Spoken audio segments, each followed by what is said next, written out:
You are listening to PastThink.com audiobook. Please like and subscribe, thank you. 9. Chen Guangrui, going to his post, meets disaster.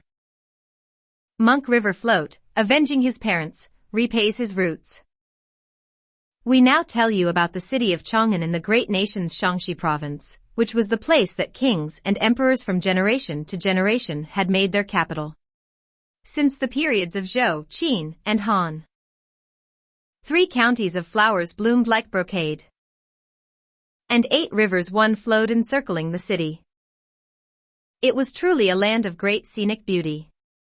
At this time the Emperor Taizong II of the great Tang dynasty was on the throne, and the name of his reign was Jingwan. He had been ruling now for 13 years, and the cyclical name of the year was Jaisai. 3. The whole land was at peace. People came bearing tributes from 8 directions, and the inhabitants of the whole world called themselves his subjects. One day Taizong ascended his throne and assembled his civil and military officials. After they had paid him homage, the Prime Minister Wei Jingfor left the ranks and came forward to memorialize to the throne, saying, "Since the world now is at peace and tranquility reigns everywhere, we should follow the ancient custom and establish sites for civil examinations, so that we may invite worthy scholars to come here and select those talents who will best serve the work of administration and government." "Our worthy subject has voiced a sound principle in his memorial," said Taizong. He therefore issued a summons to be proclaimed throughout the empire, in every prefecture, county, and town, those who were learned in the Confucian classics, who could write with ease and lucidity, and who had passed the 3 sessions of examination, 5 regardless of whether they were soldiers or peasants, would be invited to go to Cheng'en to take the imperial examination. This summons reached the place Haizhou, where it was seen by a certain man named Chen Yi, with the courtesy name of Guangrui, who then went straight home to talk to his mother, whose maiden name was Zhang. "The court," he said, "has sent a yellow summons, declaring in these 7 provinces that there will be examinations for the selection of the worthy and the talented. Your child wishes to try out at such an examination, for if I manage to acquire an appointment, or even half a post, I would become more of a credit to my parents, magnify our name, give my wife a title, benefit my son, and bring glory to this house of ours. Such is the aspiration of your son. I wish to tell my mother plainly before I leave." "My son," said she of the Zhang family, "an educated person learns when he is young, but leaves when he is grown. You should indeed follow this maxim. But as you go to the examination, you must be careful on the way, and, when you have secured a post, come home quickly." So Guangrui gave instructions for his family page to pack his bags, took leave of his mother, and began his journey. When he reached Cheng'en, the examination site had just been opened, and he went straight in. He took the preliminary tests, passed them, and went to the court examination, where in 3 sessions on administrative policy he took first place, receiving the title Zhuangyuan, the certificate of which was signed by the Tang Emperor's own hand. As was the custom, he was led through the streets on horseback for 3 days.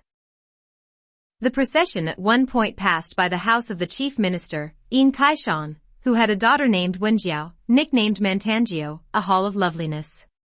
She was not yet married, and at this time she was just about to throw down an embroidered ball from high up on a festooned tower in order to select her spouse. It happened that Chen Guangrui was passing below the tower. When the young maiden saw Guangrui's outstanding appearance, and knew that he was the recent Zhuangyuan of the examinations, she was very pleased. She threw down the embroidered ball, which just happened to hit the black gauze hat of Guangrui. Immediately, lively music of pipes and flutes could be heard throughout the area, as scores of maids and serving girls ran down from the tower, took hold of the bridle of Guangrui's horse, and led him into the residence of the chief minister for the wedding. The chief minister and his wife at once came out of their chambers, called together the guests, and the master of ceremonies, and gave the girl to Guangrui as his bride. Together they bowed to heaven and earth, then husband and wife bowed to each other, before bowing to the father and mother-in-law. The chief minister then gave a big banquet, and everyone feasted merrily for a whole evening, after which the 2 of them walked hand in hand into the bridal chamber. At the 5th watch early next morning, Taizong took his seat in the treasure hall of golden chimes as civil and military officials attended the court. Taizong asked, what appointment should the new Zhuang Yuan receive? The Prime Minister Wei Jing said, your subject has discovered that within our territory there is a vacancy at Jiangzhou. I beg my lord to grant him this post. Taizong at once made him governor of Jiangzhou, and ordered him to leave without delay. After thanking the emperor and leaving the court, Guangrui went back to the house of the chief minister to inform his wife. He took leave of his father and mother-in-law and proceeded with his wife to the new post at Jiangzhou. As they left Chang'an and went on their journey, the season was late spring. A soft wind blew to green the willows. A fine rain spotted to redden the flowers. As his home was on the way, Guangrui returned to his house where husband and wife bowed together to his mother, Lady Zhang. Congratulations, my son, said she of the Zhang family, you even came back with a wife. Your child, said Guangrui, relied on the power of your blessing, and was able to attain the undeserved honor of Zhuang Yuan. By imperial command I was making a tour of the streets when, as I passed by the mansion of Chief Minister Yin, I was hit by an embroidered ball. The Chief Minister kindly gave his daughter to your child to be his wife, and His Majesty appointed him governor of Jiangzhou.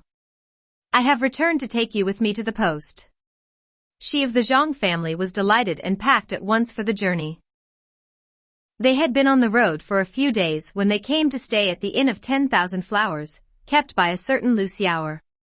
She of the Zhang family suddenly became ill and said to Guangrui, I don't feel well at all. Let's rest here for a day or two before we journey again. Guangrui obeyed. Next morning there was a man outside the inn holding a golden carp for sale, which Guangrui bought for a string of coins. He was about to have it cooked for his mother when he saw that the carp was blinking its eyes vigorously.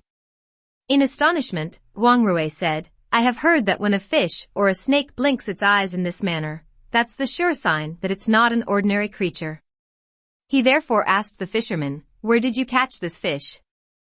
I caught it, said the fisherman, from the river Hong, some 15 miles from this district. Accordingly, Guangrui sent the live fish back to the river, and returned to the inn to tell his mother about it. It is a good deed to release living creatures from captivity, said she of the Zhang family. I am very pleased. We have stayed in this inn now for 3 days, said Guangrui.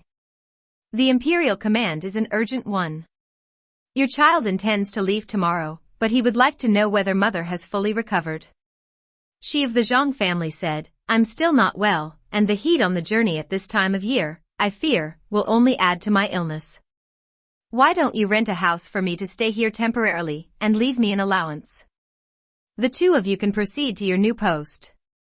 By autumn, when it's cool, you can come fetch me. Guangrui discussed the matter with his wife. They duly rented a house for her, and left some cash with her, after which they took leave and left. They felt the fatigue of traveling, journeying by day, and resting by night, and they soon came to the crossing of the Hong River, where 2 boatmen, Lu Hong and Li Biao, took them into their boat. It happened that Guangrui was destined in his previous incarnation to meet this calamity, and so he had to come upon these fated enemies of his. After ordering the houseboy to put the luggage on the boat, Guangrui and his wife were just about to embark when Lu Hong noticed the beauty of Lady Yin, who had a face like a full moon, eyes like autumnal water, a small, cherry-like mouth, and a tiny, willow-like waist. Her features were striking enough to sink fishes and drop wild geese, and her complexion would cause the moon to hide and put the flowers to shame. Stirred at once to cruelty, he plotted with Li Biao. Together they punted the boat to an isolated area and waited until the middle of the night. They killed the houseboy first, and then they beat Guangrui to death, pushing both bodies into the water. When the lady saw that they had killed her husband, she made a dive for the water, but Lu Hong threw his arms around her and caught her.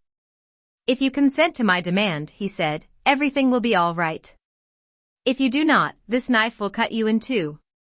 Unable to think of any better plan, the lady had to give her consent for the time being and yielded herself to Lu Hong. The thief took the boat to the south bank, where he turned the boat over to the care of Li Biao. He himself put on Guangrui's cap and robe, took his credentials, and proceeded with the lady to the post at Jiangzhou. We should now tell you that the body of the houseboy killed by Lu Hong drifted away with the current. The body of Chen Guangrui, however, sank to the bottom of the water and stayed there. A Yaka on patrol at the mouth of the Hong River saw it and rushed into the Dragon Palace. The Dragon King was just holding court when the Yaka entered to report, saying, "A scholar has been beaten to death at the mouth of the Hong River by some unknown person, and his body is now lying at the bottom of the water." The Dragon King had the corpse brought in and laid before him.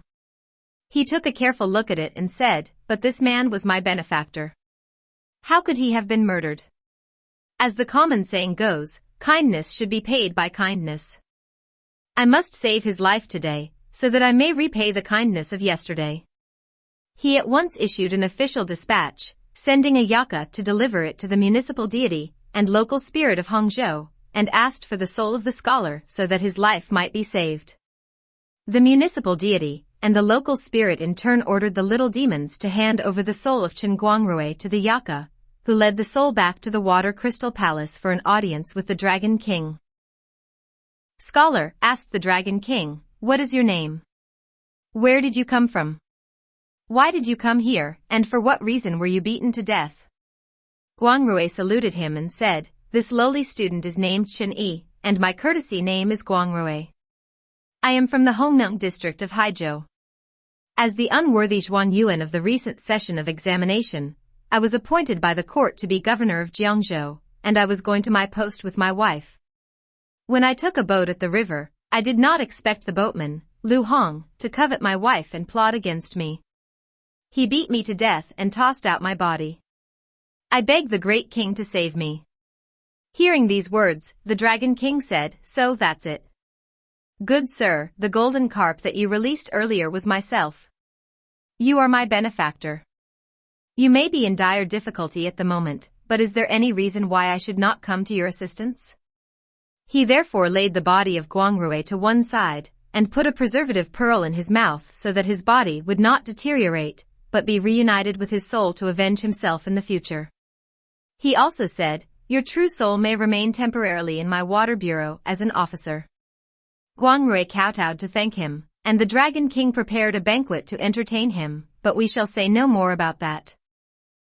We now tell you that Lady Yin hated the bandit Lu so bitterly that she wished she could devour his flesh and sleep on his skin.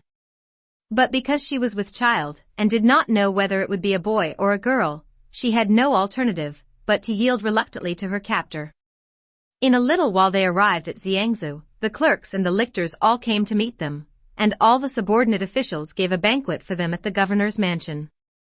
Lu Hong said, "Having come here, a student like me is utterly dependent on the support and assistance of you gentlemen." "Your honor," replied the officials, "is first in the examinations and a major talent. You will, of course, regard your people as your children. Your public declarations will be as simple as your settlement of litigation is fair. We subordinates are all dependent on your leadership, so why should you be unduly modest?"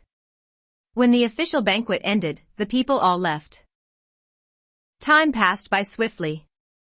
One day, Lu Hong went far away on official business, while Lady Yin at the mansion was thinking of her mother-in-law and her husband and sighing in the garden pavilion. Suddenly she was seized by tremendous fatigue and sharp pains in her belly. Falling unconscious to the ground, she gave birth to a son.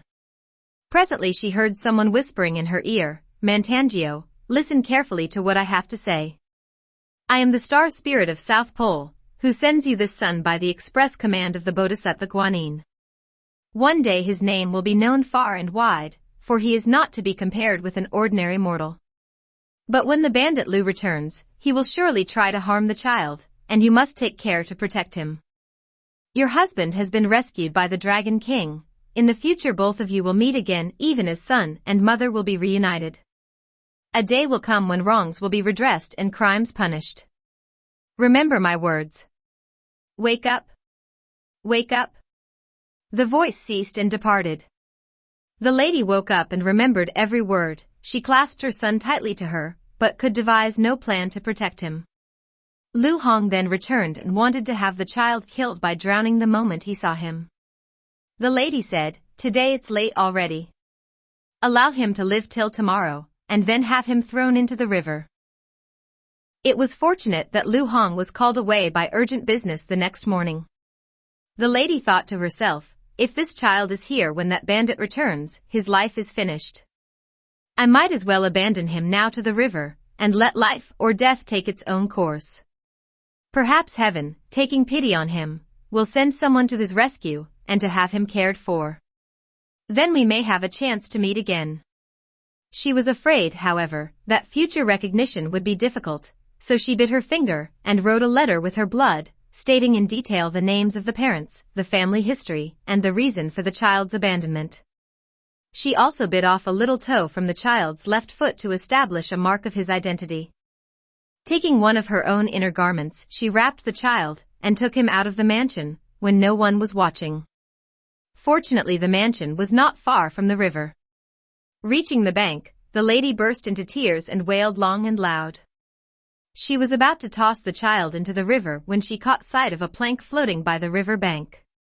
At once she prayed to heaven, after which she placed the child on the plank and tied him securely to it with some rope. She fastened the letter written in blood to his chest, pushed the plank out into the water, and let it drift away. With tears in her eyes, the lady went back to the mansion, but we shall say no more of that. Now we shall tell you about the boy on the plank, which floated with the current until it came to a standstill just beneath the Temple of Gold Mountain. The abbot of this temple was called Monk Faming. In the cultivation of perfection and comprehension of truth, he had attained already the wondrous secret of birthlessness. He was sitting in meditation when all at once he heard an infant crying. Moved by this, he went quickly down to the river to have a look, and discovered the baby lying there on a plank at the edge of the water. The abbot quickly lifted him out of the water. When he read the letter in blood fastened to his chest, he learned of the child's origin. He then gave him the baby name River Float 6 and arranged for someone to nurse and care for him, while he himself kept the letter written in blood safely hidden. Time passed by like an arrow, and the seasons like a weaver's shuttle. River Float soon reached his 18th year. The abbot had his hair shaved and asked him to join in the practice of austerities, giving him the religious name Xuanzang. Having had his head touched and having received the commandments, Xuanzang pursued the way with great determination. One day in late spring, the various monks gathered in the shade of pine trees were discussing the canons of Chan and debating the fine points of the mysteries. One feckless monk, who happened to have been completely outwitted by Xuanzang's questions, shouted angrily, "You damnable beast! You don't even know your own name, and you are ignorant of your own parents. Why are you still hanging around here playing tricks on people?" When Xuanzang heard such language of rebuke, he went into the temple and knelt before the master, saying with tears flowing from his eyes, "Though a human being born into this world receives his natural endowments from the forces of yin and yang and from the 5 phases, he is always nurtured by his parents. How can there be a person in this world who has no father or mother?" Repeatedly and piteously he begged for the names of his parents. The abbot said, "If you truly wish to seek your parents, you may follow me to my cell." Xuanzang duly followed him to his cell, where, from the top of a heavy crossbeam, the abbot took down a small box. Opening the box, he took out a letter written in blood and an inner garment and gave them to Xuanzang. Only after he had unfolded the letter and read it did Xuanzang learn the names of his parents and understand in detail the wrongs that had been done them. When Xuanzang finished reading, he fell weeping to the floor, saying, "How can anyone be worthy to bear the name of man if he cannot avenge the wrongs done to his parents? For 18 years, I have been ignorant of my true parents, and only this day have I learned that I have a mother. And yet, would I have even reached this day if my master had not saved me and cared for me? Permit your disciple to go seek my mother. Thereafter, I will rebuild this temple with an incense bowl on my head, and repay the profound kindness of my teacher." "If you desire to seek your mother," said the master, "you may take this letter in blood and the inner garment with you. Go as a mendicant monk to the private quarters at the governor's mansion of Jiangzhou. You will then be able to meet your mother." Xuanzang followed the words of his master and went to Jiangzhou as a mendicant monk. It happened that Lu Hong was out on business, for heaven had planned that mother and child should meet. Xuanzang went straight to the door of the private quarters of the governor's mansion to beg for alms. Lady Yin, you see, had had a dream the night before in which she saw a waning moon become full again. She thought to herself, I have no news from my mother-in-law, my husband was murdered by this bandit, my son was thrown into the river. If by chance someone rescued him, and had him cared for, he must be 18 by now. Perhaps heaven wished us to be reunited today. Who can tell? As she was pondering the matter in her heart, she suddenly heard someone reciting the scriptures outside her residence and crying repeatedly, alms. Alms. At a convenient moment, the lady slipped out and asked him, where did you come from? Your poor monk, said Xuanzang, is the disciple of Feiming, abbot of the temple of Gold Mountain. So you are the disciple of the abbot of that temple, she asked, and invited him into the mansion, and served him some vegetables and rice. Watching him closely, she noticed that in speech and manner he bore a remarkable resemblance to her husband. The lady sent her maid away, and then asked, young master, did you leave your family as a child, or when you grew up? What are your given name and your surname? Do you have any parents? I did not leave my family when I was young, replied Xuanzang, nor did I do so when I grew up. To tell you the truth, I have a wrong to avenge great as the sky, an enmity deep as the sea. My father was a murder victim, and my mother was taken by force. My master the abbot Feiming told me to seek my mother in the governor's mansion of Jiangzhou. What is your mother's surname? Asked the lady. My mother's surname is Yin, said Xuanzang, and her given name is Wenjiao. My father's surname is Chen and his given name is Guangrui. My nickname is River Float, but my religious name is Xuanzang. I am Wenjiao, said the lady, but what proof have you of your identity? When Xuanzang heard that she was his mother, he fell to his knees and wept most grievously. If my own mother doesn't believe me, he said, you may see the proof in this letter written in blood and this inner garment.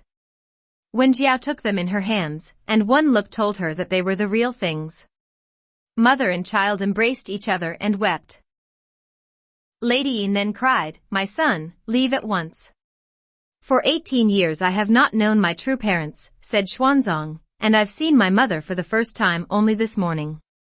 How could your son bear so swift a separation? My son, said the lady, leave at once, as if you were on fire. If that bandit Lu returns, he will surely take your life. I shall pretend to be ill tomorrow, and say that I must go to your temple, and fulfill a vow I made in a previous year to donate 100 pairs of monk shoes. At that time I shall have more to say to you. Xuanzang followed her bidding and bowed to take leave of her. We were speaking of Lady Yin, who, having seen her son, was filled with both anxiety and joy. The next day, under the pretext of being sick, she lay on her bed, and would take neither tea nor rice. Lu Hong returned to the mansion and questioned her. When I was young, said Lady Yin, I vowed to donate 100 pairs of monk shoes. 5 days ago, I dreamed that a monk demanded those shoes of me, holding a knife in his hand. From then on, I did not feel well. Such a small matter, said Lu Hong. Why didn't you tell me earlier? He at once went up to the governor's hall, and gave the order to his stewards Wang and Li that 100 families of the city were each to bring in a pair of monk shoes within 5 days. The families obeyed and completed their presentations. Now that we have the shoes, said Lady Yin to Lu Hong, what kind of temple do we have nearby that I can go to fulfill my vow? Lu Hong said, there is a temple of Gold Mountain here in Jiangzhou, as well as a temple of Burned Mountain. You may go to whichever one you choose. I have long heard, said the lady, that the temple of Gold Mountain is a very good one. I shall go there. Lu Hong at once gave the order to his stewards Wang and Li to prepare a boat. Lady Yin took a trusted companion with her and boarded the boat. The boatman pulled it away from the shore and headed for the temple of Gold Mountain. We now tell you about Xuanzang, who returned to the temple and told the abbot Feiming what had happened. The next day, a young housemaid arrived to announce that her mistress was coming to the temple to fulfill a vow she had made. All the monks came out of the temple to receive her. The lady went straight inside to worship the Bodhisattva, and to give a great vegetarian banquet. She ordered the housemaid to put the monk shoes and stockings in trays, and have them brought into the main ceremonial hall. After the lady had again worshipped with extreme devoutness, she asked the abbot Faming to distribute the gifts to the various monks before they dispersed. When Xuanzang saw that all the monks had left, and that there was no one else in the hall, he drew near and knelt down. The lady asked him to remove his shoes and stockings, and she saw that there was, indeed, a small toe missing from his left foot. Once again, the two of them embraced and wept. They also thanked the abbot for his kindness in fostering the youth. Faming said, "I fear that the present meeting of mother and child may become known to that wily bandit. You must leave speedily so that you may avoid any harm." "My son," the lady said, "let me give you an incense ring.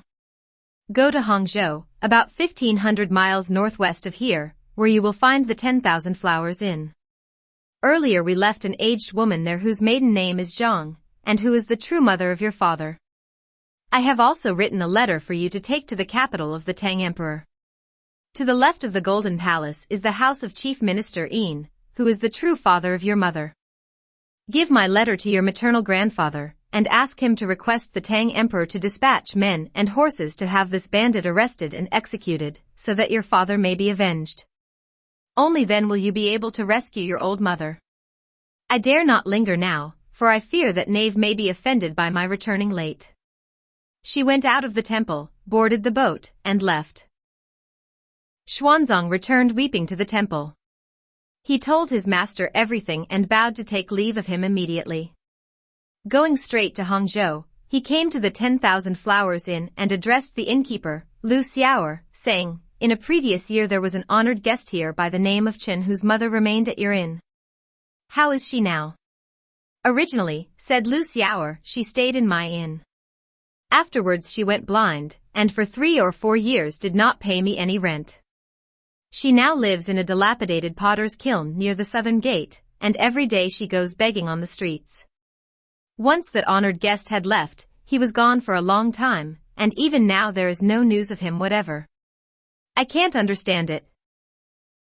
When Xuanzang heard this, he went at once to the dilapidated potter's kiln at the southern gate, and found his grandmother. The grandmother said, "Your voice sounds very much like that of my son Chen Guangrui." "I'm not Chen Guangrui," said Xuanzang, "but only his son.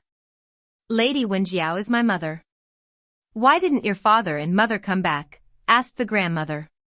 "My father was beaten to death by bandits," said Xuanzang, "and one of them forced my mother to be his wife."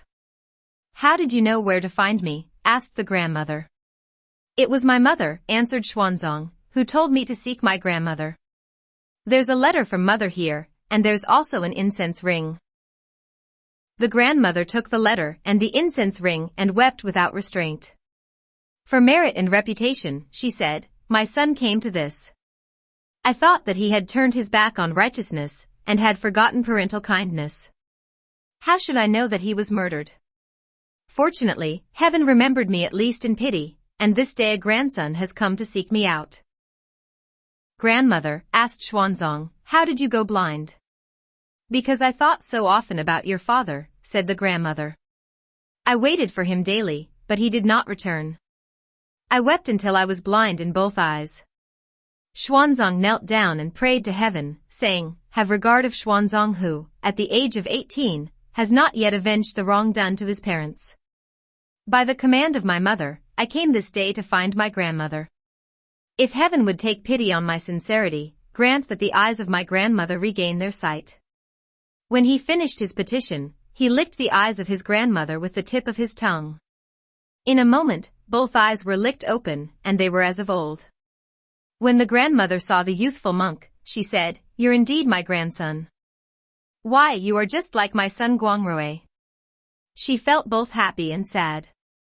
Xuanzang led his grandmother out of the kiln, and went back to Lu Xiaoer's inn, where he rented a room for her to stay. He also gave her some money, saying, "In a little more than a month's time, I'll be back." Taking leave of his grandmother, he went straight to the capital, and found his way to the house of the chief minister Yin on the eastern street of the imperial city. He said to the porter, "This little monk is a kinsman who has come to visit the chief minister." The porter made the report to the chief minister, who replied, "I'm not related to any monk." But his wife said, I dreamed last night that my daughter Mantangio came home. Could it be that our son-in-law has sent us a letter? The chief minister therefore had the little monk shown to the living room. When he saw the chief minister and his wife, he fell weeping to the floor. Taking a letter from within the folds of his robe, he handed it over to the chief minister. The chief minister opened it, read it from beginning to end, and wept without restraint. "Your Excellency, what is the matter?" asked his wife. "This monk," said the chief minister, "is our grandson. Our son-in-law, Cheng'en, was murdered by bandits, and Mantangio was made the wife of the murderer by force." When the wife heard this, she too wept inconsolably. "Let Our Lady restrain her grief," said the chief minister. "Tomorrow morning I shall present a memorial to our Lord. I shall lead the troops myself to avenge our son-in-law." The next day, the chief minister went into court to present his memorial to the Tang Emperor, which read: "The son-in-law of your subject, the Zhuangyuan Cheng'en, was proceeding to his post at Jiangzhou with members of his family. He was beaten to death by the boatman Lu Hong, who then took our daughter by force to be his wife. He pretended to be the son-in-law of your subject and usurped his post for many years. This is indeed a shocking and tragic incident. I beg your majesty to dispatch horses and men at once to exterminate the bandits." The Tang Emperor saw the memorial and became exceedingly angry. He immediately called up 60,000 imperial soldiers and ordered the chief minister Yin to lead them forth. The chief minister took the decree and left the court to make the roll call for the troops at the barracks. They proceeded immediately toward Jiangzhou, journeying by day and resting by night, and they soon reached the place. Horses and men pitched camps on the north shore, and that very night, the chief minister summoned with golden tablets 7 the sub-prefect and county judge of Jiangzhou to his camp. He explained to the two of them the reason for the expedition and asked for their military assistance. They then crossed the river and, before the sky was light, had the mansion of Lu Hong completely surrounded. Lu Hong was still in his dreams when at the shot of a single cannon and the unisonous roll of drums, the soldiers broke into the private quarters of the mansion. Lu Hong was seized before he could offer any resistance. The chief minister had him and the rest of the prisoners bound and taken to the field of execution, while the rest of the soldiers pitched camp outside the city. Taking a seat in the great hall of the mansion, the chief minister invited the lady to come out to meet him. She was about to do so but was overcome by shame at seeing her father again, and wanted to hang herself right there. Xuanzang learned of this and rushed inside to save his mother. Falling to his knees, he said to her, "Your son and his grandfather led the troops here to avenge father. The bandit has already been captured. Why does mother want to die now? If mother were dead, how could your son possibly remain alive?" The chief minister also went inside to offer his consolation. "I have heard," said the lady, "that a woman follows her spouse to the grave. My husband was murdered by this bandit, causing me dreadful grief. How could I yield so shamefully to the thief? The child I was carrying, that was my sole lease on life that helped me bear my humiliation. Now that my son is grown and my old father has led troops to avenge our wrong, I who am the daughter have little face left for my reunion. I can only die to repay my husband." "My child," said the chief minister, "you did not alter your virtue according to prosperity or adversity. You had no choice. How can this be regarded as shame?" Father and daughter embraced, weeping. Xuanzang also could not contain his emotion. Wiping away his tears, the chief minister said, "The two of you must sorrow no more. I have already captured the culprit, and I must now dispose of him." He got up and went to the execution site, and it happened that the sub-prefect of Jiangzhou had also apprehended the pirate Li Biao, who was brought by sentinels to the same place. Highly pleased, the chief minister ordered Lu Hong and Li Biao to be flogged 100 times with large canes. Each signed an affidavit, giving a thorough account of the murder of Cheng'en. First Li Biao was nailed to a wooden ass, and after it had been pushed to the marketplace, he was cut to pieces, and his head exposed on a pole for all to see. Lu Hong was then taken to the crossing at the Hong River, to the exact spot where he had beaten Cheng'en to death. The chief minister, the lady, and Xuanzang all went to the bank of the river, and as libations they offered the heart and liver of Lu Hong, which had been gouged out from him live. Finally, an essay eulogizing the deceased was burned. Facing the river, the three persons wept without restraint, and their sobs were heard down below in the water region. A yaka patrolling the waters brought the essay in its spirit form to the Dragon King, who read it, and at once sent a turtle marshal to fetch Guangrui. "Sir," said the king, "congratulations. Congratulations. At this moment, your wife, your son, and your father-in-law are offering sacrifices to you at the bank of the river. I am now letting your soul go so that you may return to life.